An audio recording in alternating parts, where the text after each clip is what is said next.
Mərhum xalq artisti Yaşar Nuri'nin qızı Ülviyə Yaşar qızı vəfat edib. Doğru Xəbər Azərbaycan bildirir ki, bu barədə onun bacısının köməkçisi məlumat yayıb.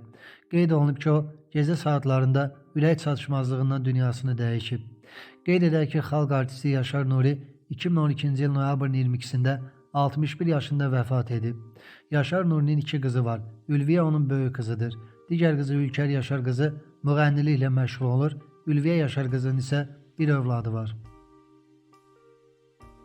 Naxçıvan Muxtar Respublikasının əməkdar incəsənət xadimi, heykəltaraş rəssamı Elman Cəfərov 74 yaşında vəfat edib. Bu barədə onun müəllim kimi fəaliyyət göstərdiyi Naxçıvan Dövlət Universiteti məlumat yayıb. Bildirilib ki, Elman Cəfərov universitetin İncəsənət Fakültəsinin Təsviri İncəsənət Kafedrasının müəllimi işləyib. Qeyd edək ki, Elman Cəfərov Azərbaycan Rəssamlar İttifaqının və Naxçıvan Rəssamlar Birliyinin üzvü olub.